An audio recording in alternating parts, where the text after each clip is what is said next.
Student welcome to this video. इस video में MP board exam 2024 के लिए कक्षा 12वीं जीव विज्ञान के लिए वेरी वेरी इंपॉर्टेंट क्वेश्चन देखने वाले हैं, जो कि आपके 2 मार्क्स के लिए वेरी वेरी इंपॉर्टेंट है।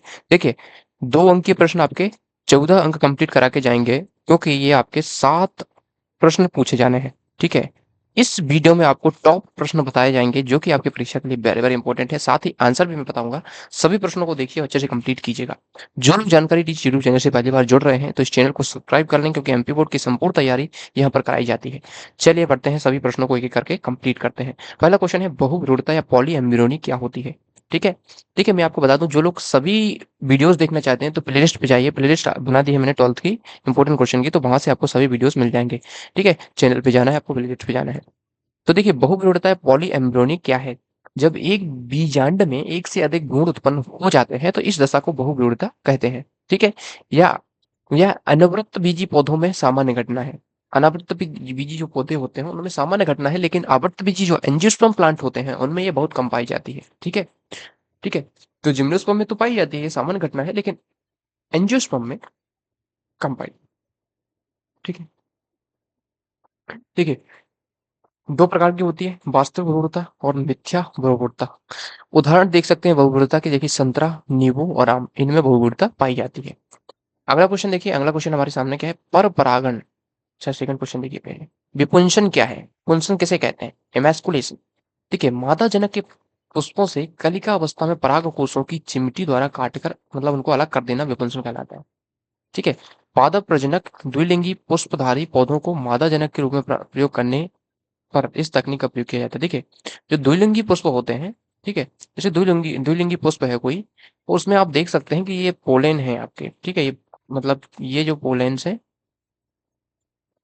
ठीक है, ये पोलेन्स है, ये आपका, ठीक है, ये आपका पुष्प है। ठीक है, ऐसे करके बना देते हैं।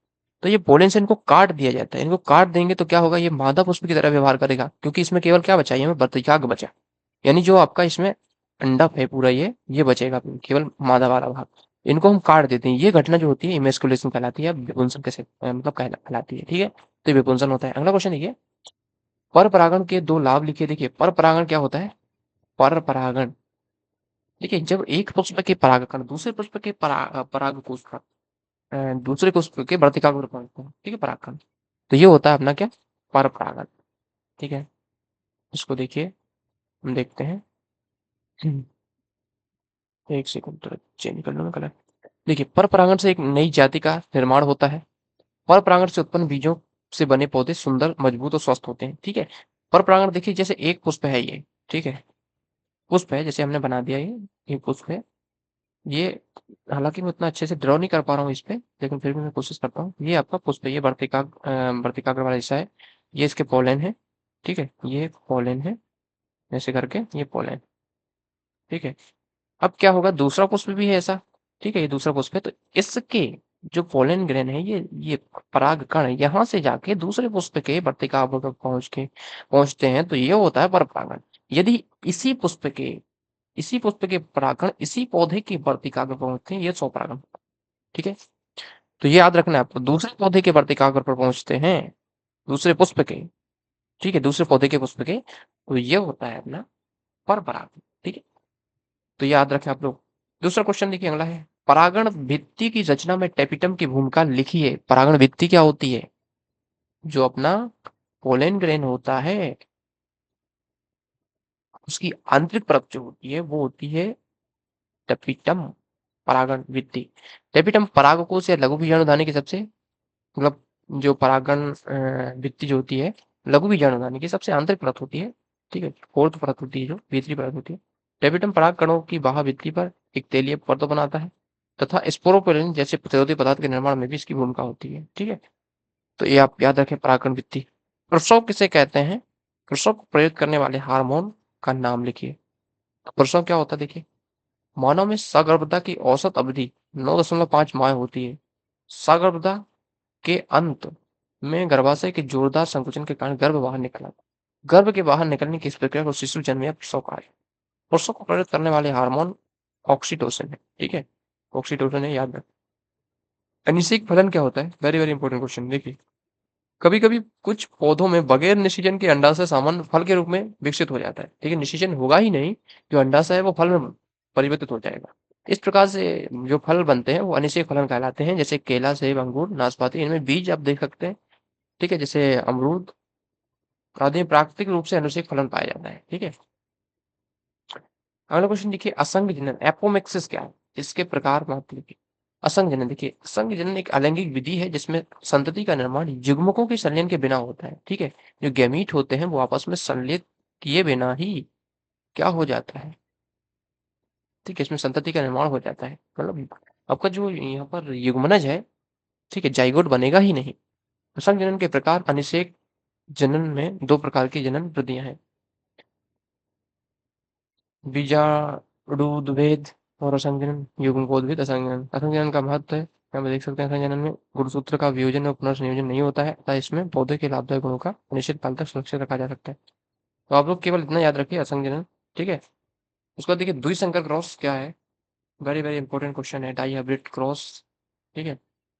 देखिए, द्विसंकर क्रॉस, जब दो जोड़ी विपरीत लक्षणों को ध्यान में रखते हुए माता पिता में क्रॉस कराया जाता है, इसे द्विसंकर क्रॉस कहते हैं, डाई हाइब्रिड क्रॉस कहते हैं। F1 पीढ़ी में द्विसंकर क्रॉस से प्राप्त फिनोटाइप अनुपात का द्विसंकर लक्षण रूपी अनुपात कहते हैं। उदाहरण जिसमें देख सकते हैं, इसका जो आता है 9:3:3:1, ठीक है? ये इसका रेशियो आता है।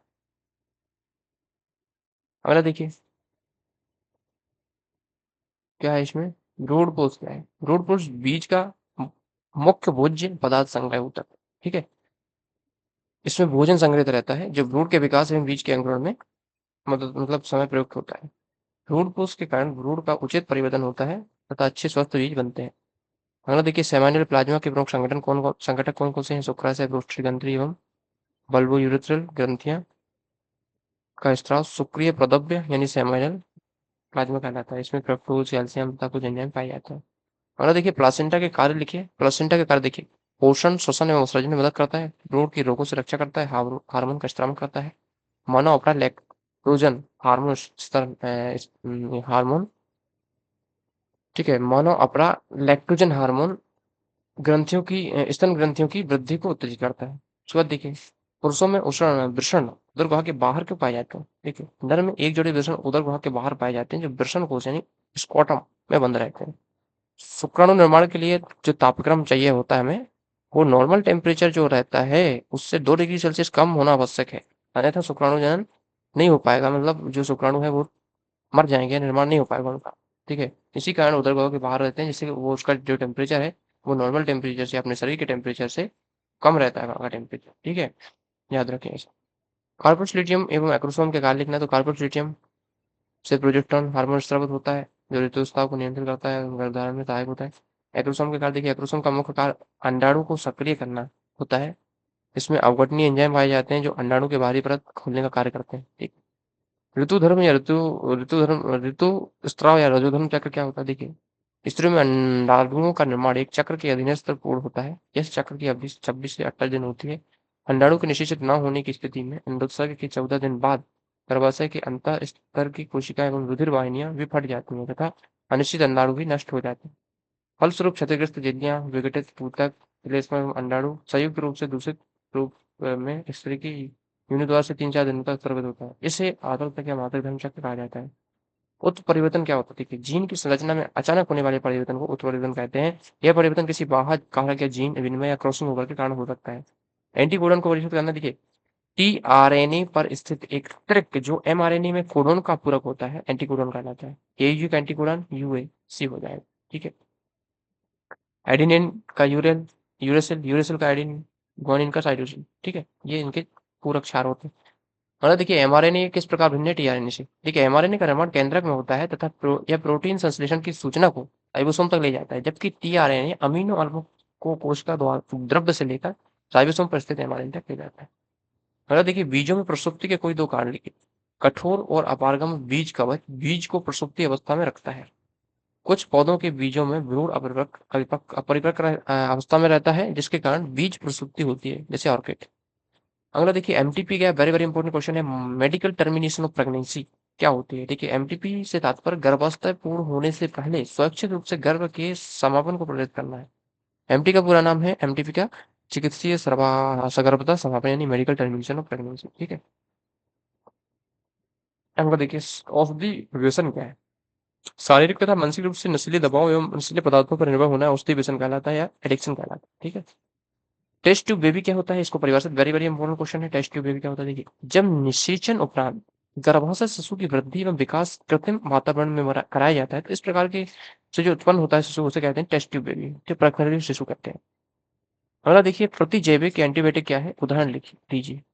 प्रतिजैविक ऐसे रासायनिक यौगिक होते हैं जिन्हें सूक्ष्म जीवों से प्राप्त किया जाता है तथा इनका उपयोग सूक्ष्म जीवों की वृद्धि को रोकने तथा उनको नष्ट करने के लिए किया जाता है। उदाहरण देखिए, पेनिसिलिन, स्ट्रेप्टोमाइसिन, टेट्रासाइक्लिन। सहज प्रतिरक्षा क्या है? वह प्रतिरक्षा जो जन्म से उपस्थित होती है, सहज प्रतिरक्षा कहलाती है। इसके कारण किसी रोगजनक से संपर्क आवश्यक नहीं होता है। उस रोगजनक से संपर्क आवश्यक। संलग्नता क्या है? वेरी वेरी इंपॉर्टेंट है। ठीक है। संलग्नता देखिए, एक ही गुणसूत्र पर स्थित जीनों में एक साथ वंशागत होने की प्रवृत्ति पाई जाती है। चीन की इस प्रवृत्ति को सहलग्नता कहते हैं। ठीक है। अगला देखिए, जैव उर्वरक क्या है? उदाहरण लिखते हैं। देखिए, 20 सूक्ष्मजीव जो वायुमंडलीय नाइट्रोजन को स्थिर करके नाइट्राइट या नाइट्रेट में परिवर्तित करते हैं, जिससे भूमि की उर्वरा शक्ति बढ़ जाती है, जैव उर्वरक कहलाते हैं। ठीक है। राइजोबियम और एस एस्परजाइलम जो कल्चर है इसमें, ये आपके जैव उर्वरक उदाहरण हो जाएंगे। एक संकर और दूसरे संकर क्रॉस में अंतर लिखना। देखिए, एक संकर क्रॉस, दूसरे संकर क्रॉस लिख लेंगे। एक जोड़ी विपरीत लक्षणों को लेकर क्रॉस कराया जाता है इसमें, और इसमें दो विपरीत जोड़ी मतलब विपर्यासी लक्षणों को लेकर जो क्रॉस कराया जाता है वो द्विसंकर क्रॉस है। इसमें फिनोटाइपिक अनुपात 3:1 आता है। इसमें फिनोटाइपिक अनुपात 9:3:3:3 आता है। ठीक है। उपार्जित प्रतिरक्षा क्या है? देखिए, जो प्रतिरक्षा हम अपने जन्म के बाद प्राप्त करते हैं वो उपार्जित है। वह प्रतिरक्षा जो जीवन अवधि में उनके दौरान विकसित होती है, उपार्जित या अनुकूली प्रतिरक्षा कहलाती है। इसके लिए किसी रोगजनक या प्रतिजन के संपर्क में आना आवश्यक होता है। ठीक है। भ्रूण कोष के कार्य लिखिए। भ्रूण कोष का प्रमुख कार्य भ्रूण को पोषण प्रदान करना है। प्लाज्मिड क्या है? देखिए, प्लाज्मिड वही गुणसूत्र द्विसूत्रीय वृत्ताकार डीएनए अणु होते हैं जिनमें स्व प्रतिकृति एवं प्रेषण की क्षमता पाई, मतलब स्वयं को वो रेप्लिकेट कर सकते हैं। ठीक है। अधिकांश जीवाणु में प्लाज्मिड पाए जाते हैं परंतु इनकी कॉपी संख्या में सार्थक विभिन्नता पाई जाती है। ठीक है। प्रभाविता में दो अंतर लिखना है। देखिए, प्रभाविता क्या होता है? वह एलील जो विषम युग्म की अवस्था में व्यक्त हो जाता है, प्रभावी एलील तथा यह घटना प्रभाविता कहलाती है। विषम युग्म की अवस्था में व्यक्त न होने वाला एलील अप्रभावी तथा उसका प्रकट न होना अप्रभाविता कहलाता है। ठीक है। प्रभाविता का कारक एलील पूर्ण रूप से कार्यशील एंजाइम बनाता है। इसमें देख सकते हैं जीन में हुए किसी बदलाव के कारण कार्यशील एंजाइम का निर्माण होता है। ठीक है। दो प्रतिजैविकों के नाम लिखना है। तो देखिए, पेनिसिलिन, टेट्रासाइक्लिन, ये दो प्रतिजैविक के नाम। वाहक क्या होता है? वेक्टर्स क्या होते हैं? वाहक डीएनए के अणु होते हैं जो क्लोन किए जाने वाले डीएनए यानी जो इंसर्ट किया जाता है डीएनए के लिए वाहक का कार्य करते हैं। वेक्टर्स किसी उपस्थित आतिथ्य या कोशिका में स्व प्रतिकृति यानी सेल्फ रेप्लिकेशन कर सकते हैं, जिसके लिए इनमें डीएनए प्रतिकृति विकल्प पाया जाता है। ठीक है। समयुग्मजीय विषमयुग्मजीय में अंतर देखिए, वेरी वेरी इंपॉर्टेंट है, इसको भी कर लेंगे आप।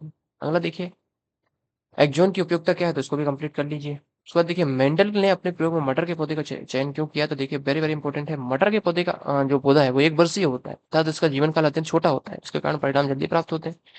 स्वपरागण होने से मटर के पौधे समयुग्मजीय यानी होमोजाइगस होते हैं, अतः पीढ़ी दर पीढ़ी पौधों में शुद्धता की संभावना बनी रहती है। ठीक है, ये आप देख सकते हैं। सेंट्रल डोगमा किसने दिया था? क्रेक ने दिया था। ठीक है। और इसको बता सकते हैं क्या होता है? डीएनए तथा या आरएनए की पॉलीन्यूक्लियोटाइड श्रृंखला में नाइट्रोजनस क्षारकों का क्रम प्रोटीन में अमीनो अम्ल के क्रम को निर्धारित करता है। प्रोटीन व नाभिकीय अम्लों यानी डीएनए के इस संबंध को सेंट्रल डोग्मा कहते हैं। यह नाभिकीय अम्लों तथा प्रोटीन के संश्लेषण के नियंत्रण की व्याख्या। बायोपायरेसी क्या है? ठीक है। पेटेंट देखिए, बायोपायरेसी बहुत इंपॉर्टेंट है। ये देखिए, पेटेंट जैविक संसाधनों का बिना उचित अनुमति के उपयोग करना बायोपायरेसी या जैव चोरी कहलाता है। बहुराष्ट्रीय कंपनियां व दूसरे संगठनों द्वारा किसी देश या उससे संबंधित लोगों की अनुमति के बिना जैविक संसाधनों का बिना किसी संपूर्ण भुगतान के या कम भुगतान के उपयोग करना बायोपायरेसी के अंतर्गत आता है। देखिए, जैसे किसी ने कोई वैक्सीन बनाई, कोई दवाई डिस्कवर करी, तो उसका बिना परमिशन के जिसने बनाया है उसके या उसको कोई मूल्य दिए बिना ही आप उसका उपयोग कर रहे हैं, उसके पेटेंट का उपयोग कर रहे हैं, तो ये बायोपायरेसी या जेब चोरी कहलाती है। ठीक है। प्रतिरक्षा या प्रतिरोधकता को समझाइए। तो प्रत्येक जीव के शरीर में रोगों से लड़ने की जो क्षमता होती है, जीवों को रोगों से लड़ने की क्षमता को प्रतिरोधकता या प्रतिरक्षा कहते हैं। ठीक है। हमारे शरीर में बी-टाइप कोशिका प्रतिरक्षा के कारण उत्पन्न होती है। एकबीजपत्री, द्विबीजपत्री में पौधों में अंतर लिखना है। देखिए एकबीजपत्री जो बीज होते हैं, द्विबीजपत्री बीज, देखिए इसमें केवल एक बीजपत्र होता है, ठीक है, स्कैटुलम कहते हैं। मक्का बहुत अच्छा उदाहरण है इसका। द्विबीजपत्री देखिए इसमें दो बीजपत्र होते हैं, ठीक है, जैसे चना। इसमें मूलांकुर जकड़ा जड़ यानी फाइब्रस रूट होती है, ठीक है। इसमें मूलांकुर मूसला जड़ बनाते हैं, ठीक है। जो मूलांकुर होता है, ठीक है, ये आपने ऐसा देखा होगा, कॉटिलिडन जो होता है, ये मूलांकुर, ये प्रांकुर, इससे हमारा तना बनता है, इससे हमारी जड़ बनती है। तो ये मूलांकुर है जो द्विबीजपत्री में, ये क्या बनाते हैं, ये जो है मूसला जड़ बनाते हैं, मूसला जड़, ठीक है।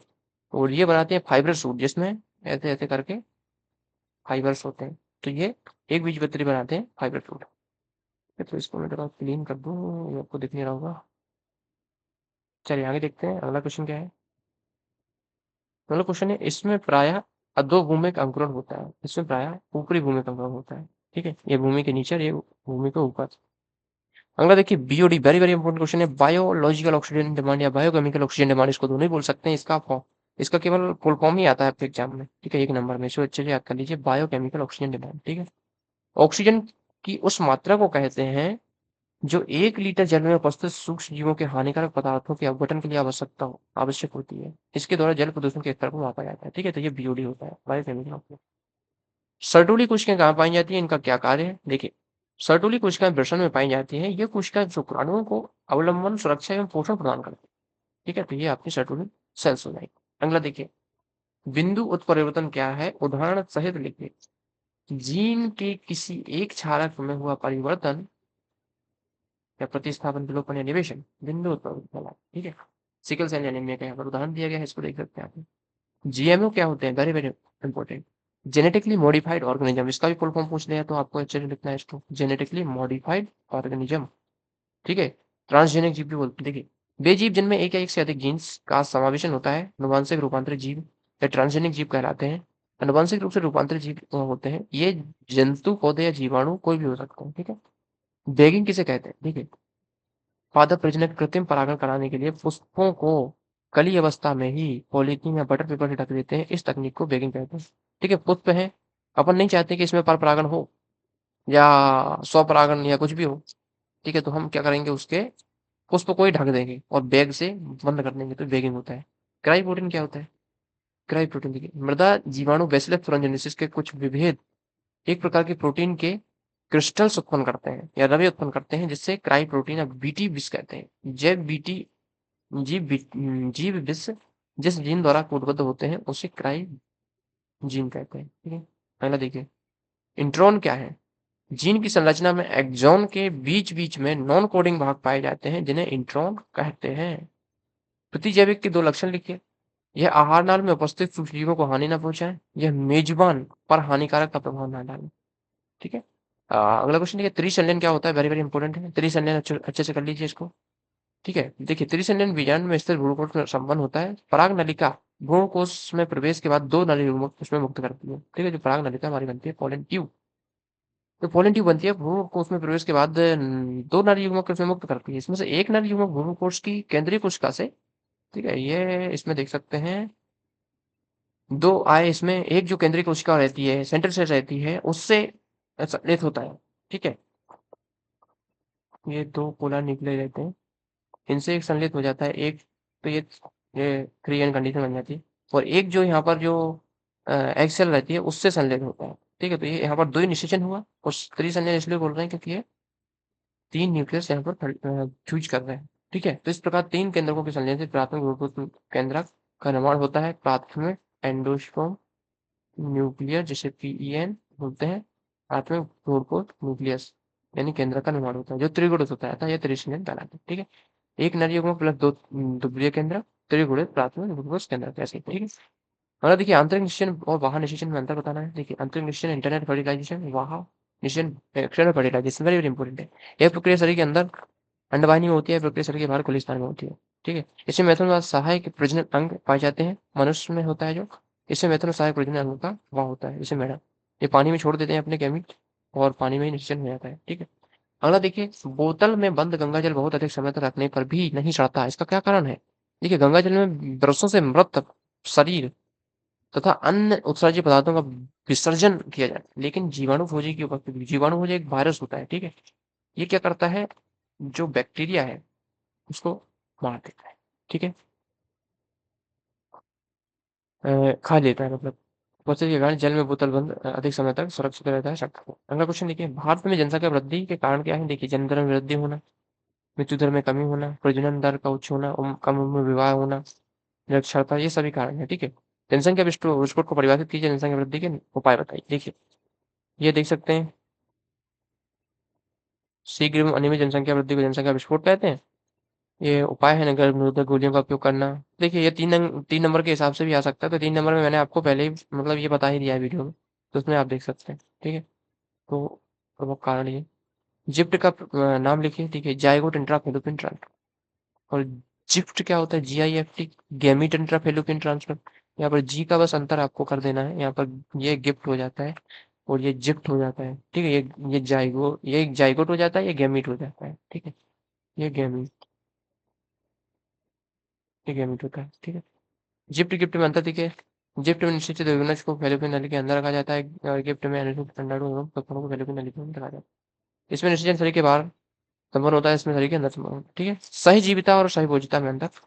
सही जीविता और सही भोजिता देख सकते हैं आप, ये अंतर कंप्लीट कर लेंगे। बायोगैस के घटकों के नाम लिखना है, तो देखिए CO2, NO2 एंड H2 ये पाए जाते हैं बायोगैस में। और प्रमुख घटक इसका मीथेन होती है, CH4। तो चलिए, इस प्रकार से 56 टॉप 2 अंक के प्रश्न हमने देख लिए हैं। आपको वीडियो पसंद आया होगा तो लाइक करें, चैनल पर नए हैं सब्सक्राइब करें और शेयर ज़रूर कर दें अपने दोस्तों में इस वीडियो को, क्योंकि ऐसे ही वीडियोज़ आपको प्रोवाइड कराए जाते हैं जानकारी टीच यूट्यूब चैनल पे।